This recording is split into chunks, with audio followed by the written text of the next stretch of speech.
여러분, 이런 경험 있으신가요? 어릴 땐 매일 같이 붙어 지내던 형제자매. 같이 놀고 싸우고 금세 화해하며. 그래도 내 편은 형제자매뿐이라고 믿었던 시절. 그런데 나이가 들면서 이 관계가 조금씩 달라집니다. 예전처럼 매일 보던 사이는 사라지고 명절이나 부모님 생신에나 잠깐 보는 사이가 됩니다. 심지어 오랜만에 만나도 반갑기보다 어색하고 불편할 때도 있죠. 왜 이렇게 될까요? 왜 형제자매는 나이가 들수록 더 가까워지지 못하고 오히려 멀어질까요? 오늘은 형제자매가 나이 들수록 멀어지는 5가지 이유를 말씀드리겠습니다. 들어보시면 맞아, 내 얘기 같다 하실 겁니다. 자, 시작해볼까요?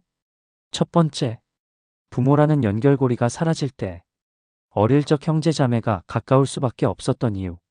부모라는 울타리 안에서 함께 자랐기 때문입니다. 같은 밥상에 둘러앉아 밥을 먹고 부모님이 싸우지 마라 한마디만 해도 금세 풀렸죠. 하지만 성인이 되고 부모님이 돌아가시면 이 연결고리는 사라집니다. 더 이상 모일 이유가 없고 굳이 보지 않아도 되는 사이가 되어버립니다. 제가 아는 한 집안은 어머니가 계실 때는 명절마다 북적였지만 돌아가신 후에는 형제끼리 거의 연락이 끊겼습니다. 몇 년 지나니 조카 얼굴도 가물가물해졌다는 거예요. 결국 부모라는 연결고리가 사라지면 형제자매 관계도 빠르게 느슨해집니다. 가족은 부모가 있을 때가 진짜 가족이라는 말 괜히 나온 게 아니죠. 두 번째, 삶의 환경과 가치관이 달라질 때 나이가 들면서 형제자매는 각자의 길을 갑니다. 한쪽은 안정된 직장을 다니며 여유를 누리고 다른 한쪽은 치열하게 생활비를 벌며 살아갑니다. 이때 대화의 온도가 달라집니다. 한 사람은 이번에 유럽 여행 다녀왔어라고 말하고 다른 한 사람은 월세 내기도 벅차라고 말합니다. 그 순간부터 대화는 불편해집니다. 50대 모임에서 자주 나오는 얘기가 있습니다. 내 동생은 자꾸 새로 산 가방 얘기만 해. 나는 애들 학원비에 허리가 휘는데. 그런 전화를 하고 나면 속이 상해요.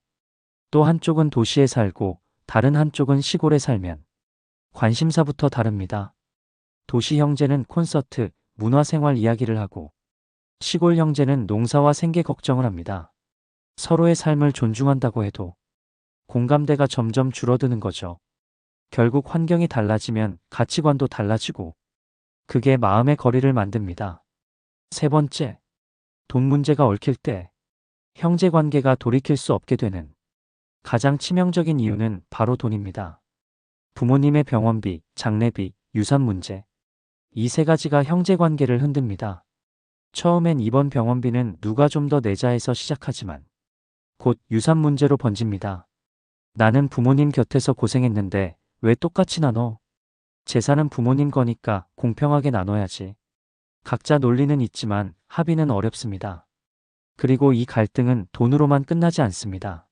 내 형제는 결국 돈 앞에서 이런 사람이구나. 이 씁쓸한 인식으로 남아버리죠. 실제로 이런 문제 때문에 수십 년간 연락을 끊는 집안. 명절에도 따로 모이지 않고 조카들까지 왕래가 끊기는 경우 생각보다 많습니다. 돈은 단순히 돈의 문제가 아닙니다. 그 안에 얽힌 서운함과 억울함, 그리고 불신 때문에 형제 관계를 무너뜨립니다. 네 번째, 비교와 경쟁심이 쌓일 때.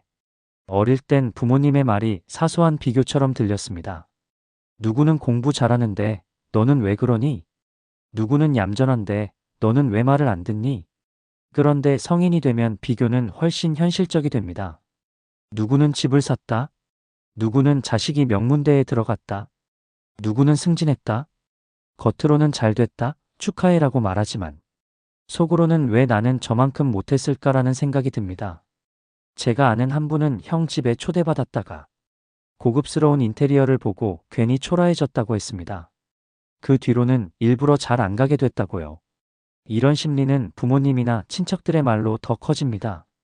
동생은 성공했는데 넌 왜 아직 그러고 있니? 그 말은 기름을 붓는 것과 같습니다. 결국 비교와 경쟁심은 눈에 보이지 않는 벽을 만들고 형제 자매를 만나도 편하기보다 피곤한 사이로 만듭니다. 5번째, 형제니까 당연이라는 착각. 마지막 이유는 의외로 단순합니다. 형제니까 연락 안 해도 괜찮다. 형제니까 이해해주겠지. 하지만 이게 가장 위험한 착각입니다. 친구라면 연락하지 않으면 멀어진다는 걸 알기에 우리는 부지런히 연락하고 챙깁니다. 하지만 형제는 가족이니까 괜찮아라며 방치합니다.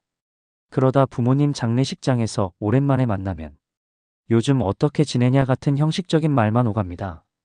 그 순간 깨닫습니다. 아, 우리는 이미 남처럼 멀어졌구나. 형제 자매도 결국 사람 사이의 관계입니다. 연락하지 않으면 멀어지고 만나지 않으면 낯설어집니다. 가족은 노력하지 않아도 이어진다는 건 큰 착각입니다. 결론. 오늘 말씀드린 5가지 정리해 보겠습니다. 부모라는 연결고리가 사라질 때, 환경과 가치관이 달라질 때, 돈 문제가 얽힐 때, 비교와 경쟁심이 쌓일 때, 형제니까 당연이라는 착각. 여러분, 형제 자매 사이도 결국 사람 사이의 관계입니다. 노력하지 않으면 금세 멀어지고, 방치하면 남보다 더 낯선 사이가 되기도 합니다. 혹시 지금 마음에 걸리는 형제가 있다면 오늘 저녁 짧은 문자라도 보내보세요. 잘 지내지? 이 짧은 안부가 멀어진 사이를 다시 붙잡는 첫걸음이 될 수 있습니다. 멀어졌다고 해서 반드시 불행한 건 아닙니다. 내 마음이 단단하고 평화롭다면 어떤 관계든 결국 내 삶에 도움이 되는 방향으로 정리됩니다. 오늘 영상이 마음에 와 닿으셨다면 구독과 좋아요 그리고 댓글 부탁드립니다. 여러분은 언제 형제자매와 거리가 멀어졌다고 느끼셨나요? 댓글로 경험을 나눠주세요.